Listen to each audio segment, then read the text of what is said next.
What's going on, bottom line viewers? It's Mitch here, live for NFL Week 10. It is here.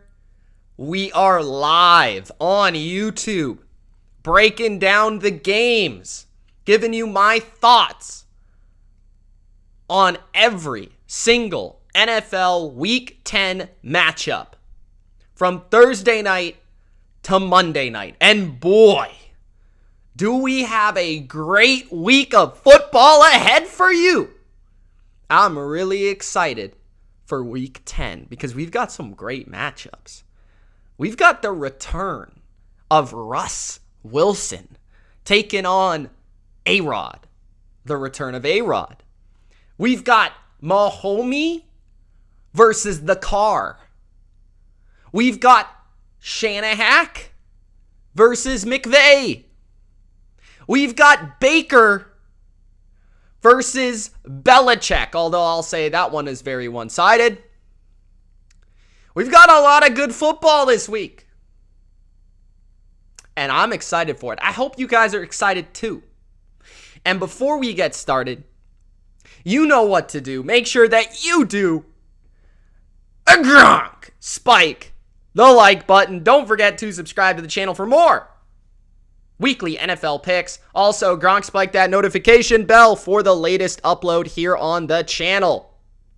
What's going on, everybody in the chat? Appreciate you all joining me here live.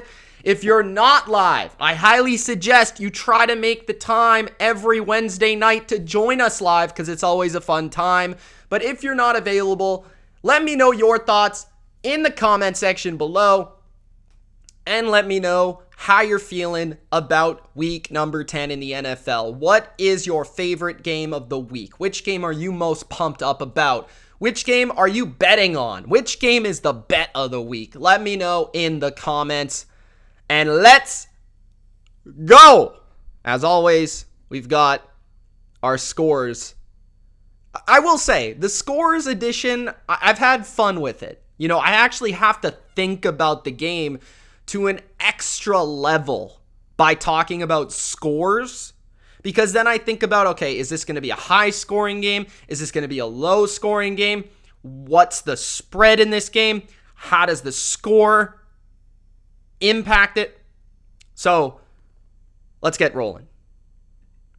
On Thursday night, we have the Be More Ravens at the Miami Dolphins.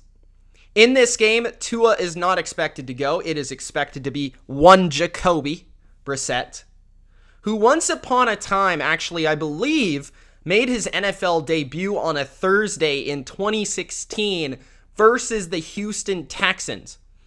I remember that game because that was the year where Tom Brady was suspended for the classic Deflategate fiasco. And in that game, Jacoby Brissett played pretty well. He had a PA boot to the right, ran it in for a score. And remember, this was a Texans team that, story time with Mitch, this was a Texans team that went to the playoffs that year. And the Patriots beat them with Jacoby Brissett, their third-string quarterback. Just going to say, most underrated team in the last 20 years, 2016 Patriots. Hashtag no bias on the bottom line view. We've got the Ravens and the Dolphins, okay? Baltimore has their quarterback. His name is Lamar Jackson. And here's the thing with Lamar Jackson, okay?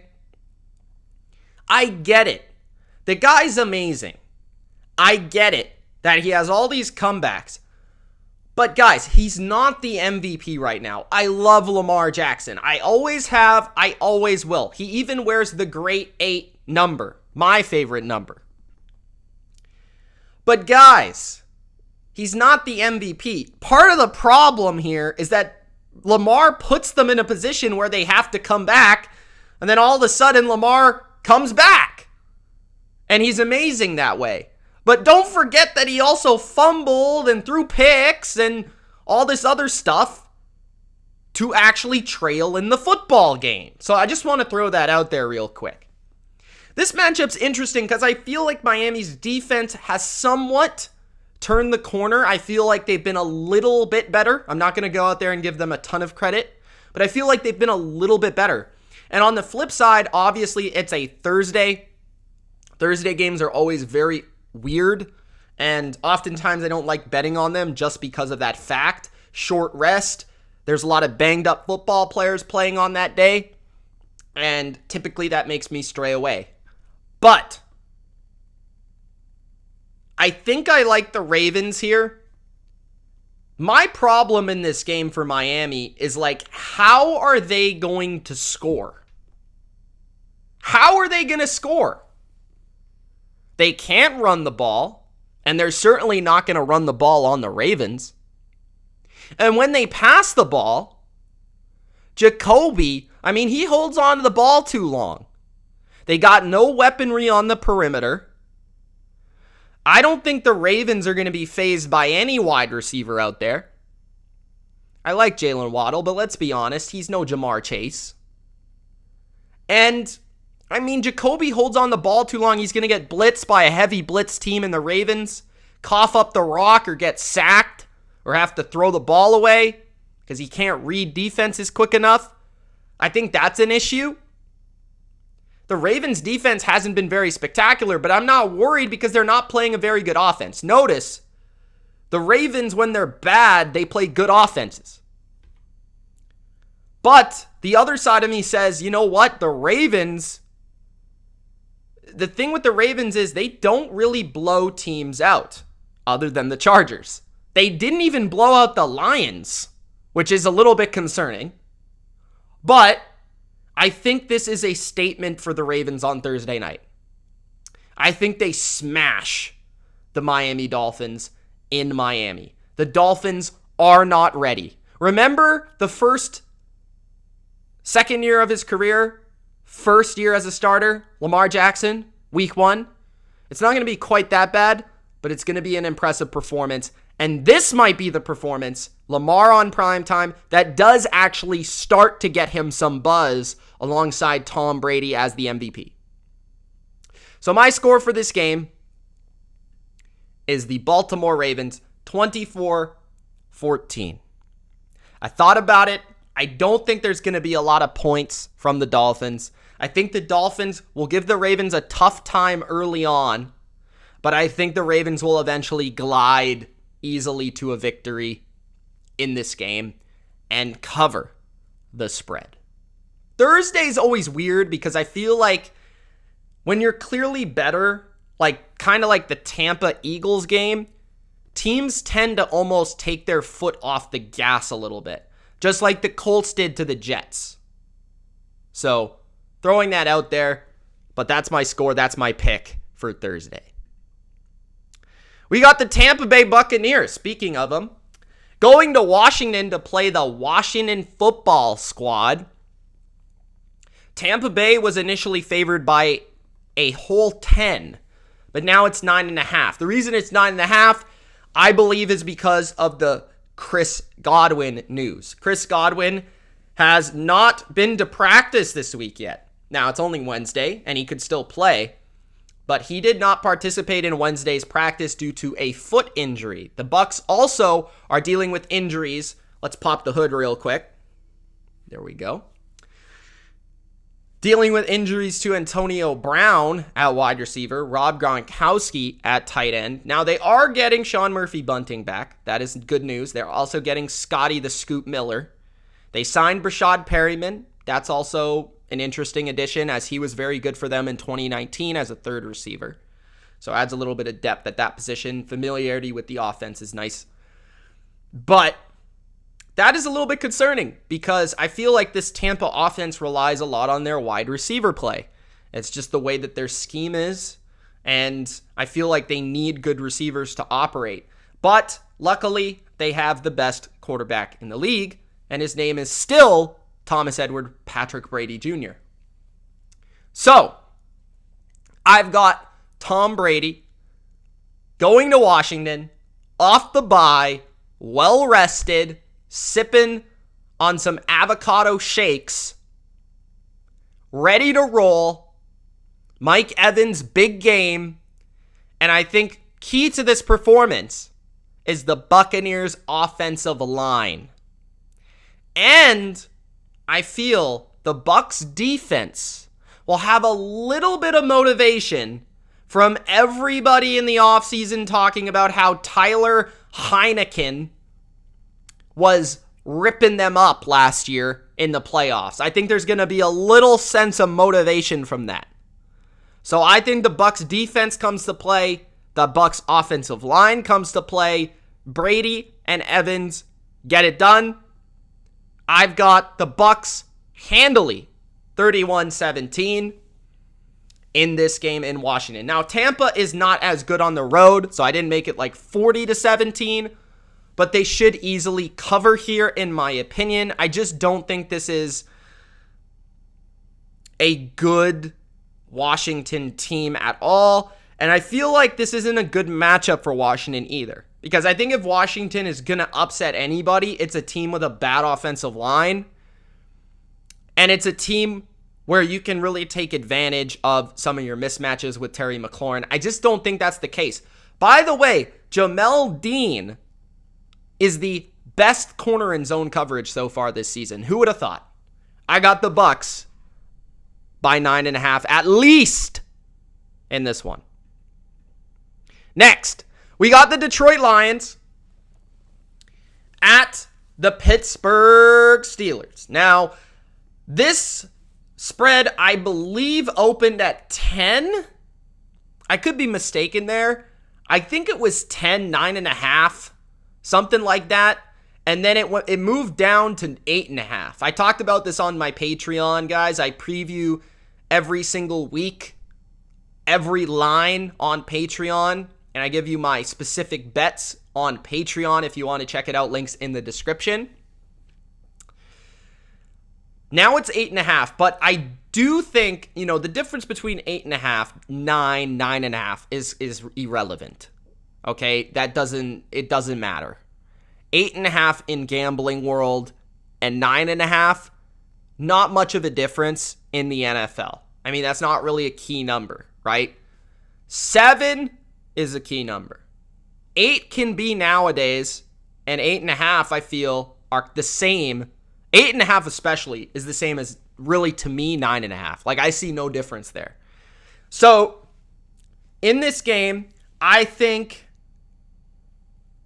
it's really hard to trust the Steelers' offense to score points versus anybody. And here's the problem I have with it. So, Pittsburgh, now, I understand the trend this year. Pittsburgh is a team coming off a Monday, playing on a Sunday.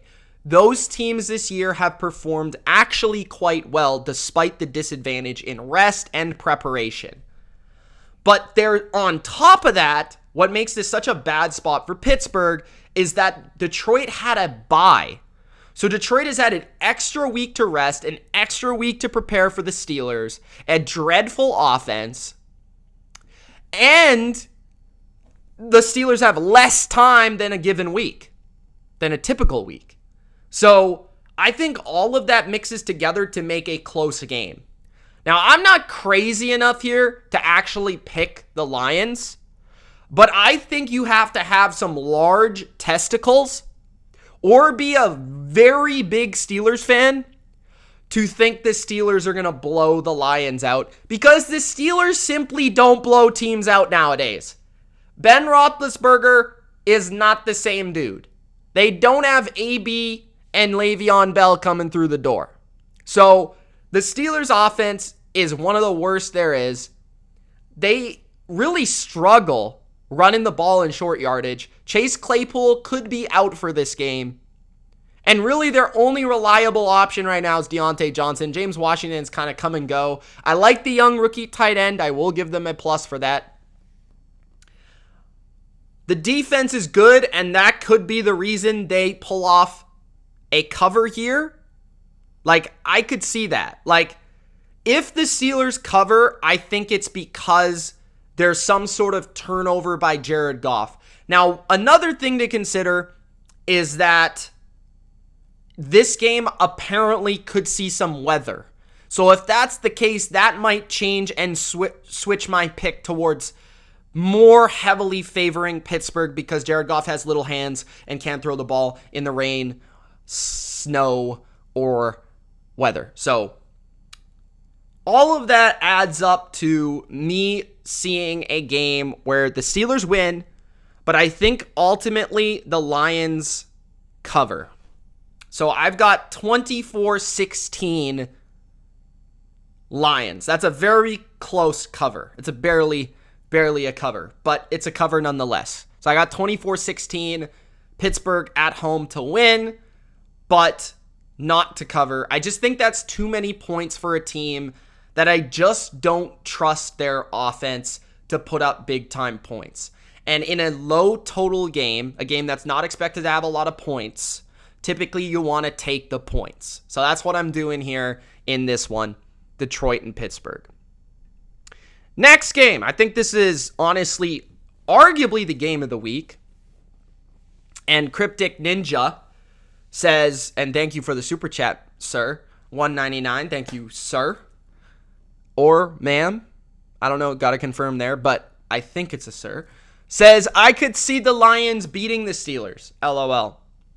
I mean, I could. I'm not going to go out there because here's the problem, bro. Here's the problem, Mr. Ninja. All right? Every Steelers fan that watches me thinks I hate them. I don't know why. Maybe it's the way I talk about them. I don't know. I don't hate the Steelers. I just think you suck.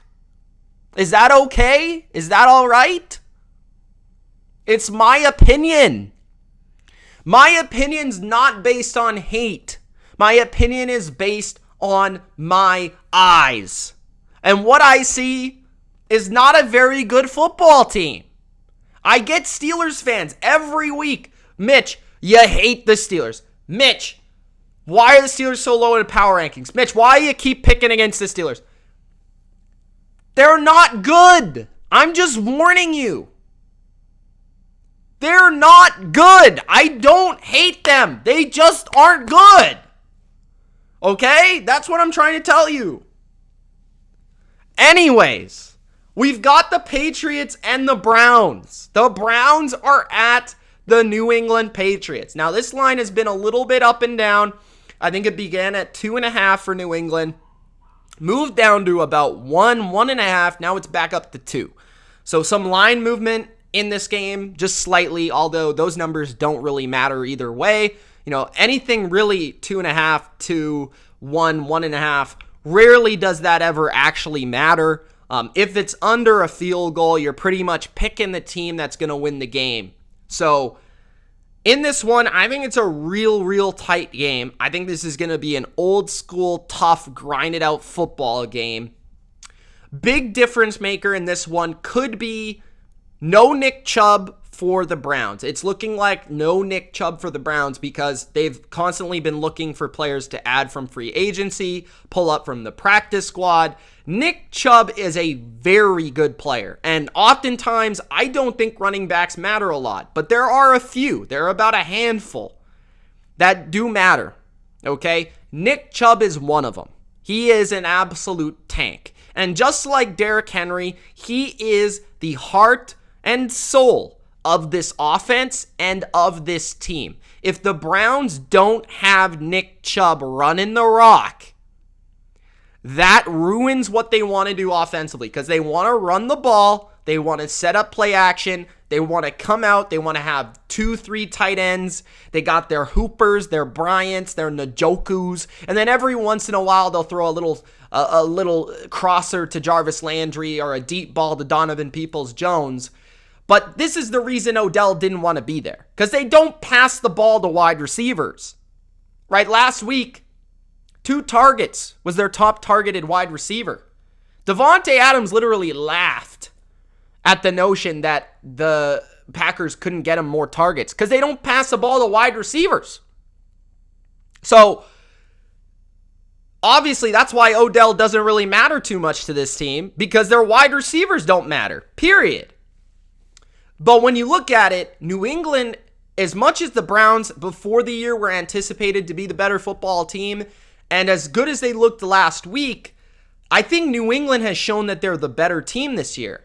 New England is one of only 4 teams in the NFL right now, and that is the Cardinals, the Bills, and the Rams, other than New England, to have both a top 10 scoring offense and a top 10 scoring defense. By the way, New England has the better side on offense and defense scoring-wise in this game on both sides of the football, I do believe. Now, it might be close on offense, but I do believe New England has the higher or the better scoring offense and defense in this game. And I think this line indicates that this matchup, I've seen a lot of people talking about how Cleveland is a good dog to take here.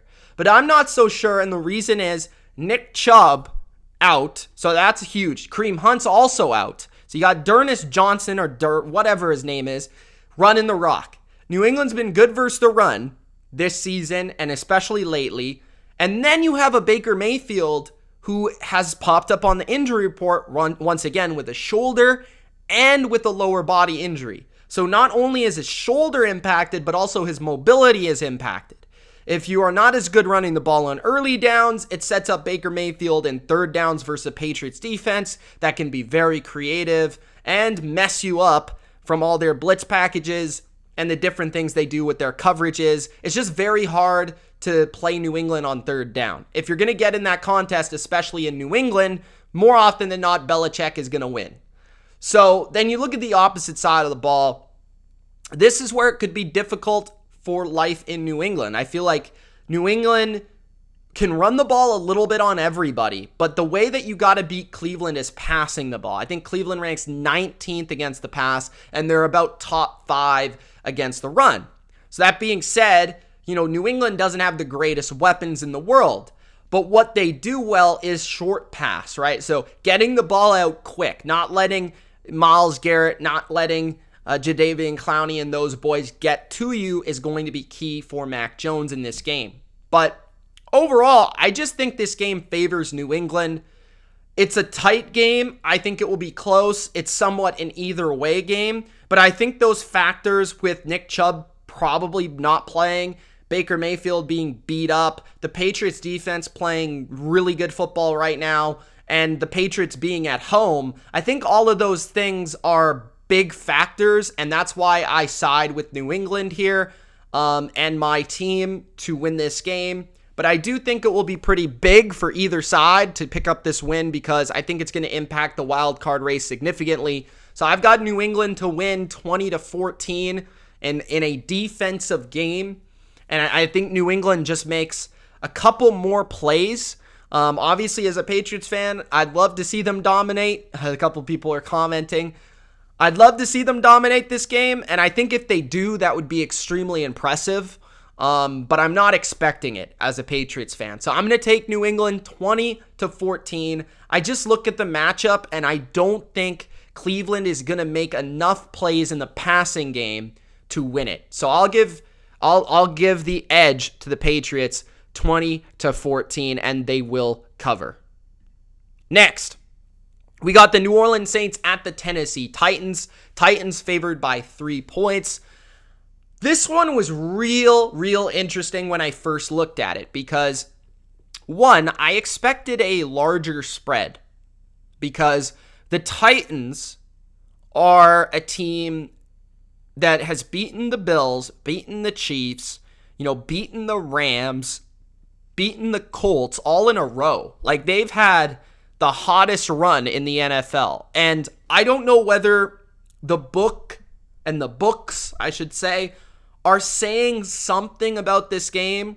Like, maybe this is the spot where the Titans come up short. Maybe their win streak ends.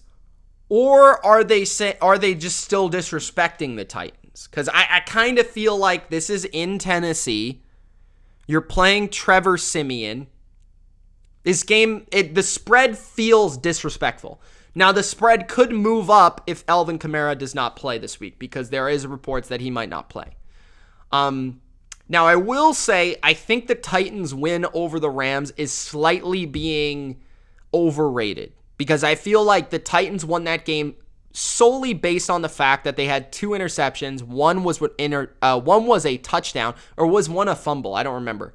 But one was a touchdown, pick 6 by Kevin Byard, I believe, that really put the game in the Titans' control. And I think that is going to be overrated by much of the public when going and betting on this game. Because I feel like the Titans offensively didn't do a lot versus the Rams.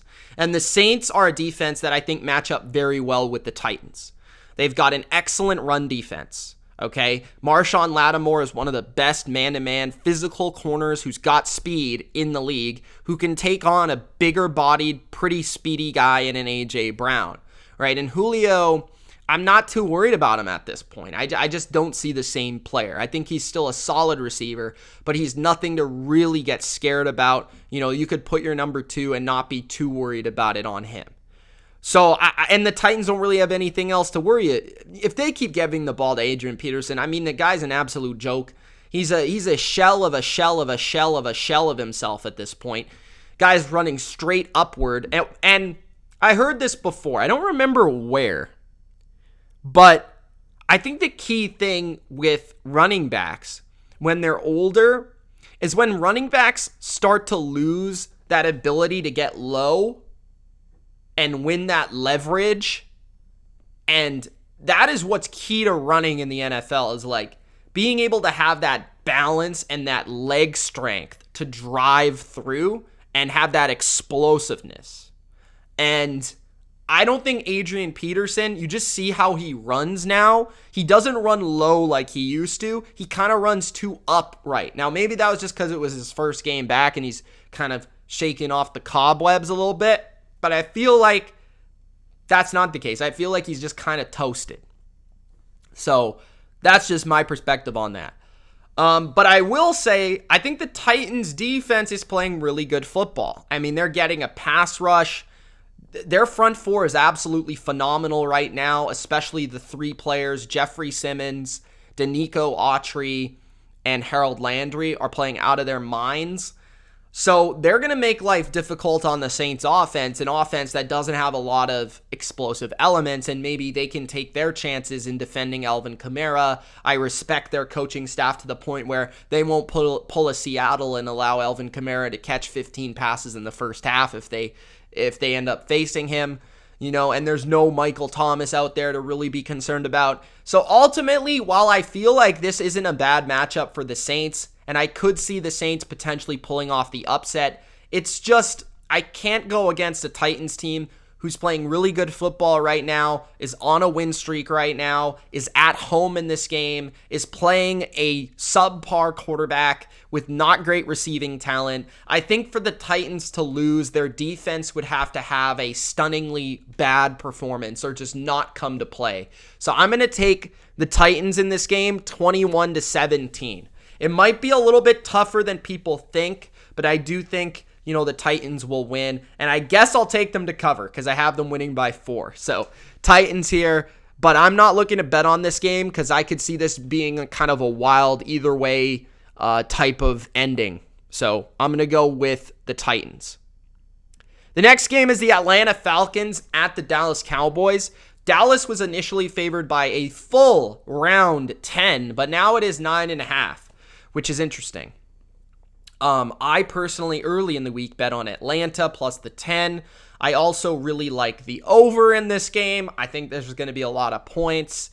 I feel like Atlanta, I think, is being a little bit slept on. You know, now, this is where you talk about Atlanta and you say that they always come to bite you in the damn ass. Every time they're playing well, they come back the week later and then they just absolutely puke all over themselves.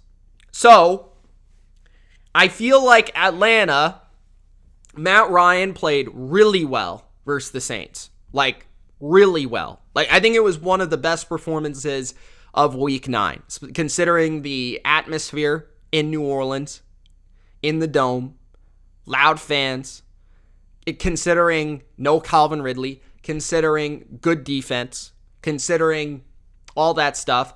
I feel like Matt Ryan played really well. The offensive line for Atlanta is better this year than it was last year. It's not a downright disaster, okay?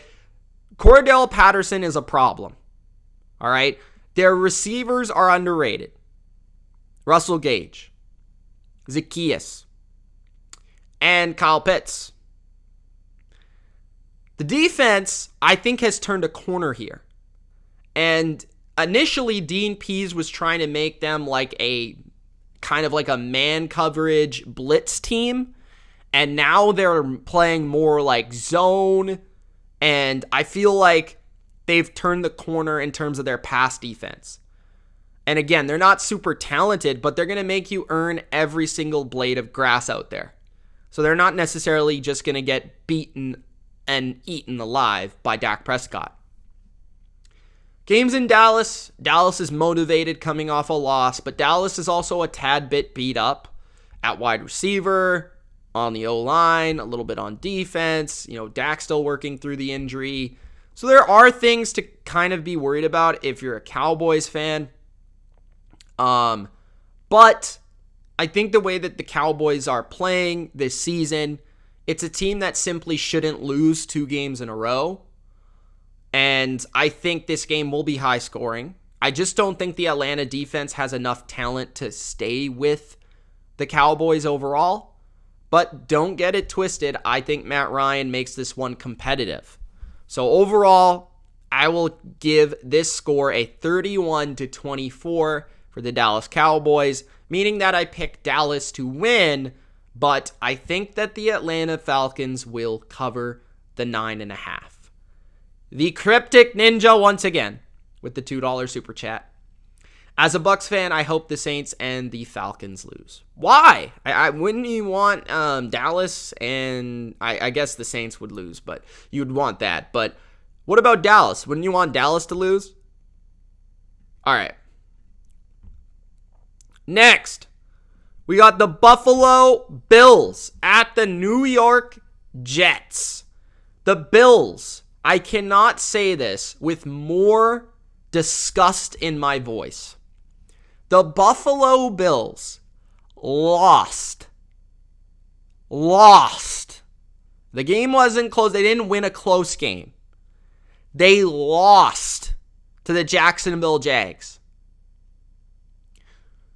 Do you know how embarrassing that is? I mean, this team's won 3 games in 2 years. They suck. Okay? The Bills lost to the Jags. I don't have to say anything more. But, lucky for the Buffalo Bills, they take on the New York Jets, who, if there is a worse team, it might be the New York Jets than the Jacksonville Jags. Here's the thing. Divisional game. Not a lot of travel for Buffalo. Josh Allen's pissed. The Bills clearly can bounce back here. I think a big problem for them was simply not being balanced enough with their play calling. I think they get back to basics, run it a little bit, throw it a little bit. Defense has come to play in every game this year. I'm not concerned about that, and they've been one of the best defenses in the league. I think the Bills win. I think they bounce back. I think they win big. I really do. I'm not willing to give up on Buffalo yet. I'm not going to be too fazed by that loss to Jacksonville, even though it was Jacksonville. But hey, Josh Allen was having his Josh Allen on Josh Allen revenge. So I'm going to take the Bills to win and to cover. I actually like it more now that the game has lowered from 13.5 to 12 because, I could easily see them winning by 13. I could easily see them winning by 14. And then therefore I cover. So my score in this game is 34-10. I think the Jets suck. They blow. And the Bills' defense has not let the foot off the gas pedal. And the Bills have been one of the better teams, in fact, blowing out bad teams despite that loss to Jacksonville. So I will take the Bills to bounce back big, 34-10. Next, the Jacksonville Jags at the Indianapolis Colts. Speak of the devil. We got the Colts favored by 10.5 here. Carson Wentz and the Colts coming off a win over the Jets on Thursday night, meaning they've got 10 days of rest. Jacksonville, on the other hand, coming off a home win their Super Bowl victory, so there might be a little bit of Super Bowl hangover here after their win over the Bills. That to me is a bad combination. Colts, again, 10 days of rest. Jets coming off their Super Bowl, or Jags coming off their Super Bowl win. The Colts know who they are. The Colts have found an identity. The Colts have found a formula. And the Colts should easily come out and win this game. If they don't, they're done. Dunzos. Pack them up. They're not making the playoffs. They absolutely, positively got to win this game. They got to win this game. So, in fact, that makes it even more positive to me why they won't lose this game like the Bills did. So, for me, I've got the Colts 30, Jacksonville 16. I do think Jacksonville, Trevor Lawrence can, throw the ball underneath, maybe in the second half as the Colts play more conservatively. I feel like maybe a little bit of Trevor Lawrence at the end there, putting up some stats and some late scores. I could certainly see that. But I think the Colts initially come in with a bang, run the rock, getting that play action going, getting that Michael Pittman action going, and the Colts end up winning by 14. Next, we got the Minnesota Vikings at the Los Angeles Chargers. Chargers are favored by 3 here, which to me is not surprising, but considering the line moved from 2.5 to 3, I do think that is slightly surprising because I think this is a bad matchup for the Los Angeles Chargers. Guys, we talk about it. What do the Vikings want to do? They want to run the ball. What does Mike Zimmer want to do? Run the ball and win the game by a field goal at the end. Somehow, some way, he's going to do it. The Vikings are going to win by a field goal. They're going to lose by a field goal. There's no other way this game goes. Especially watching the Chargers. Because, you got the Chargers and the Vikings. The two most wacky teams in football. That is why this game is so entertaining. Is Dalvin Cook playing? I believe he intends on playing. Either way, though, Alexander Mattison is very good as well, so I'm not concerned if he does not play.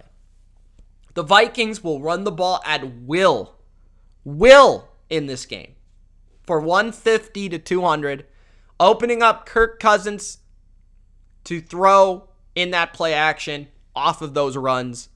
You got the Chargers, though, on the flip side, who I think can have some success throwing the football versus Minnesota. I'm not too fazed by the Vikings' pass rush, and I'm not too fazed by their corner position either.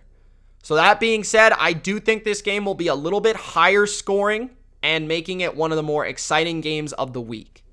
But ultimately, I think the Vikings being allowed to play the way that they want to play allows them to come up with the upset win. I'm going to take Minnesota 27-24 in this game, possessing enough of the clock and winning the game at the end 27-24. I want the Chargers honestly to win this game, although that kind of counteracts my Patriot fandom because it would help the Patriots if the Chargers lose. But I'm kind of done with the Vikings, but I just think this is a good matchup for them. And if they want to keep their playoff hopes alive and Mike Zimmer's hopes alive as being this coach, they got to win. So I got the Vikings. That's one of my upsets. The Carolina Panthers at the Arizona Cardinals. Cardinals minus 10.5. I have no idea if Kyler is playing. He didn't practice today. So that's not good news, but the good news is Colt McCoy is a freaking animal. So it may not matter because is Kyler Murray a system quarterback? I'm just going to throw that out there. Colt McCoy, highest graded quarterback last week for the Pro Football Focus folk. I've got the Cardinals to win. PJ Walker at quarterback for the Panthers. Now, I will say this. Is PJ Walker better than Sam Darnold? Because I think there's a legitimate case to be made here. I don't think PJ Walker has been very bad. At all. when I've seen him play in the NFL. So, could be an opportunity for the Panthers to maybe hang around as an underdog of double digits. And I think the scary part is that the Cardinals were so good versus the Niners with their backup. Like, if the backup plays again, you got to think that this game is close. Just because that's the way the NFL works. But the Panthers' offense has been so bad. I really do like the Panthers' defense. And I think the Panthers' defense matches up extremely well with the Cardinals' offense. Like, I think the Panthers' defense will give the Cardinals some fits. Especially, without Chase Edmonds in there. D-Hop banged up. They've got a very fast defense, very athletic front. Stephon Gilmore to potentially take D-Hop.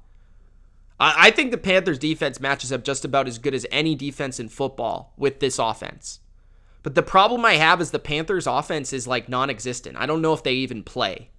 So, let's see what I put for the score because I don't remember. I have the Cardinals 24-13, pulling it off. I think if this were to be the score, I would still say like this is a solid win by the Cardinals and this is kind of like a championship-like win, It's a tough matchup, I feel like. But as long as, they can pull it off, a win's a win. I will say the Cardinals front, their edge rush could also give the Panthers offensive line some issues because the tackle situation and just the overall offensive line situation, I believe they lost Matt Paradis at center, did Carolina last week. So that's concerning. I'm not sure what's up with Brian Burns. If Brian Burns is not playing, that's also a huge loss, but I think he's okay.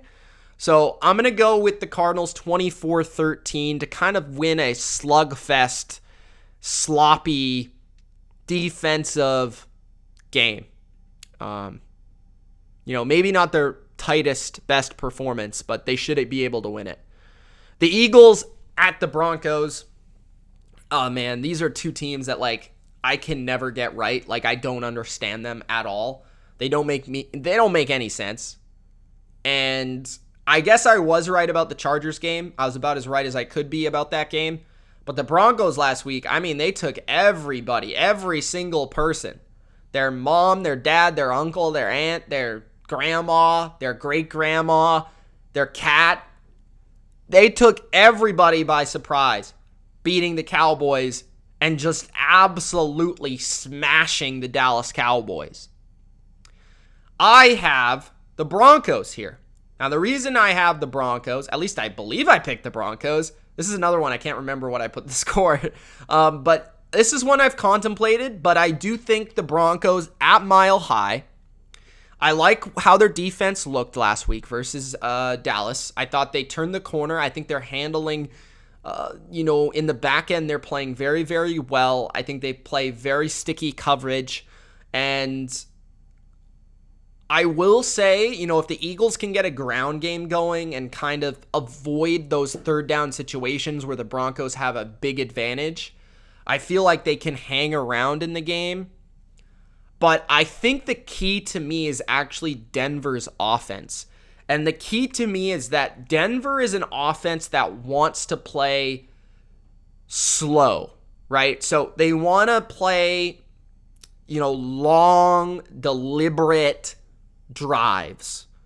5 yards, 4 yards, 6 yards. The Broncos are not an offense that want to strike. They're not an offense that wants to be forced into creating big plays. Teddy Bridgewater, and a lot of this is a product of him, wants to patiently move the ball down the field. And he's good at it. And he did it versus Dallas. And he can certainly do it versus the Eagles defense because the Eagles defense invites you to do that. They literally allow you to throw the ball underneath and gain yards. And Teddy is one of those guys that will just throw to whoever's open and take the 4-yard check down. Take the 6 yards. Take the 8 yards. So that is why I feel this matchup favors Denver. Because I think the only real advantage the Eagles have in this game is when they're running the ball. But if the Broncos can kind of milk the clock offensively and run the ball, pass the ball well enough, and then when Philly gets into passing situations, I think Denver has an advantage because they're secondary.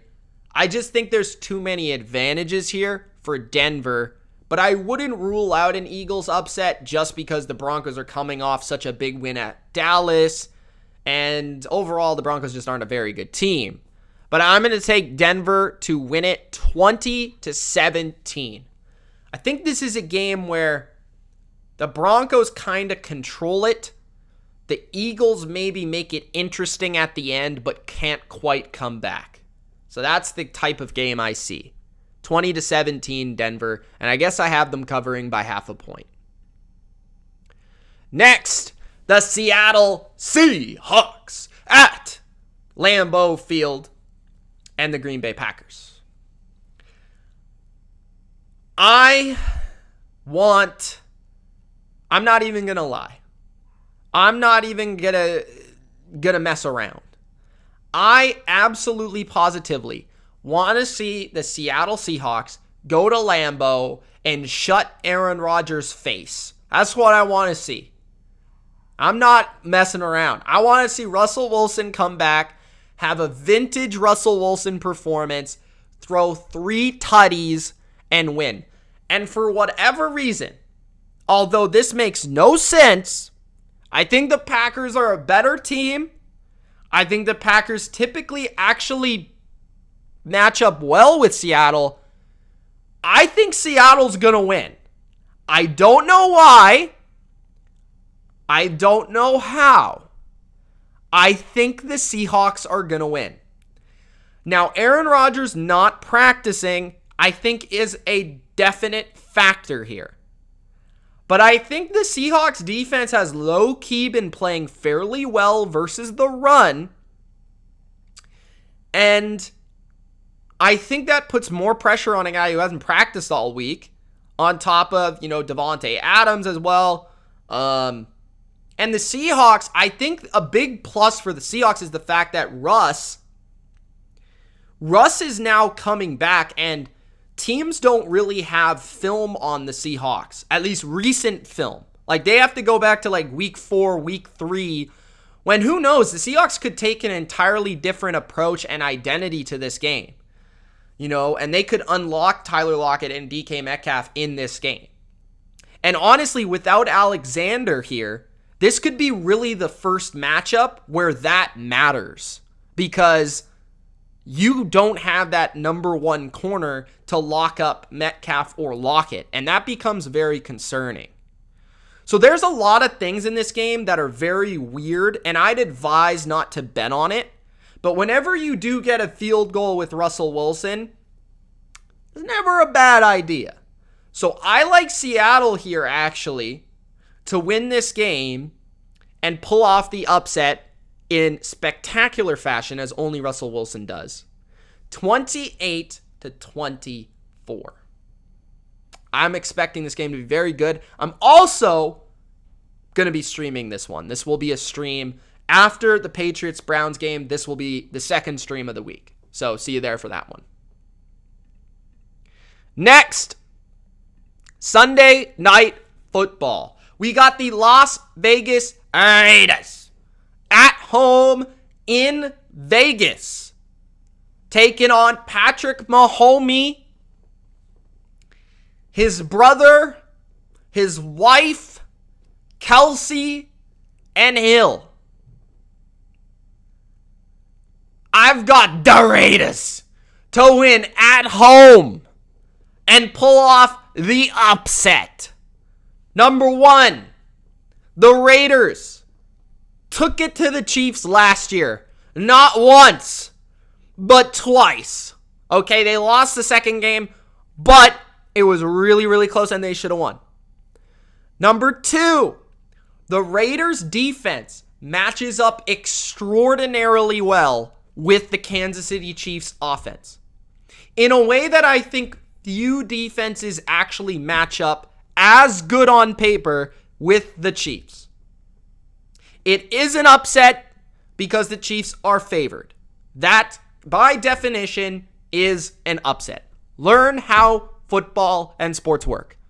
Anyways, the Raiders defense got a front four with Max Crosby on the edge, Yannick Ngakoue on the edge, rushing the passer. Now, their four-man rush is what they use. The Raiders are last in blitzes on early downs. How do the Chiefs beat you? When the defense blitz, Mahomes makes magic. Mahomes chucks it over your head to Tyreek Hill. The Raiders don't blitz. Secondly, the Raiders have the best pass rush with a four-man rush in football. They rank number 1 in pressures and in pressure rate with a four-man rush. Third, the Raiders have speed edge rushers and are taking on fat, slow Orlando Brown and Mike Ramirez, who sucks and stinks. I think I'm at 4. 4! Gus Bradley is from the Chargers. Brings his scheme to the Raiders. Gus Bradley has played this offense and Patrick Mahomes and Andy Reid very, very well. Number 5, on the offensive side of the ball, Derek Carr is outperforming, outplaying, and quite frankly is the better player right now than Patrick Mahomes. D-Jax is in the building. He brings that speed element to replace Henry Ruggs. Darren Waller for this team is a problem. A problem in capitals. Hunter Renfrow, same thing. The Raiders win at home Sunday night. Book it. My score, the Raiders 30, Chiefs 27. Monday Night Football. The LA Rams at the San Francisco 49ers, a place where the Niners never win.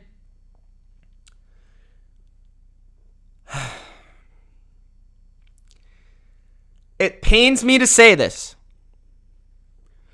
but there is absolutely, positively no way you can allow me to take the Niners in this game. I was going to say the Rams. There's no way you can allow me to take the Niners in this game. And when I say that, the Niners are probably going to win. Okay, that's probably how it works. But I'll throw out a scenario how the Niners win, okay? First off, the Niners have dominated the Rams. I don't know why, but they have. Okay? Secondly, the Niners can run the ball on the Rams because the Rams just kind of like play too deep all game. And when you play too deep versus Jimmy Garoppolo, like he doesn't even want to throw the ball down the field. So like it doesn't even matter. Brandon Ayuk, I feel, can win his matchup in this game. Has looked pretty good in the last couple of games. And they're going to find creative ways to get the ball to Deebo Samuel. So there are ways I feel that the Niners can move the ball and score points. Now, I'm still not going to take the Niners. And the other way that the Niners would be able to win is if their pass rush has a great game. Just like the Titans did. Could happen. But I'm not going to take them. I can't trust them. I can't trust Jimmy G. I can't trust this team. I don't think they know who they are. Okay? I got to take the Rams to bounce back. I can't take them to lose 2 in a row, right? Stafford's playing too well for the most part, other than the last week. And I think the biggest problem for me that just keeps coming back is the fact that Stafford can probably dice up this secondary. Like, this secondary is very bad. The Niners secondary sucks. Like, I don't know how they're going to cover Cooper Kupp. And I don't know, with their zone coverages, I just feel like the Rams are just going to have an easy time passing the ball. Run game could be a little bit tough, but pass game should be quite easy for Matthew Stafford. And they should be able to be better prepared for this pass rush than they were for the Titans. For whatever reason, they didn't prepare for it at all last week. And it took them by surprise. This week, that won't take them by surprise. They won't lose the game because of that. So that being said, I think the Rams win. And my score for the game is 27-23, which is in fact is the spread. So if I had to change the spread, I'll just take the Rams minus the 4, let's say 28-23. I didn't realize what I put as the points with the spread. But yeah, I got the Rams. I think it will be close because I think the Niners will move the ball, and I've been more impressed with their offense when they don't fumble or throw a pick. Recently, I think their offense has played well, but their defense, that secondary, I simply can't trust. So I'm going to go with the Rams to win a tight one. Hopefully it's a good game on Monday Night Football. And I always look forward to these matchups because I respect their offensive masterminds in this game. And I like watching both of their offenses play. So we'll see who comes out on top this time, McVay or Shanahan. Those are my picks for Week 10 of the 2021 NFL season. If you enjoyed, make sure you do Gronk Spike that like button. Also, don't forget to subscribe for more NFL content here on the BLV, and Gronk Spike that notification bell for the latest live stream and upload. The streams of the week this week, guys, will be the New England Patriots and the Cleveland Browns, and the Green Bay Packers and the Seattle Seahawks. Back to back. Thanks, guys, for watching. It's Mitch.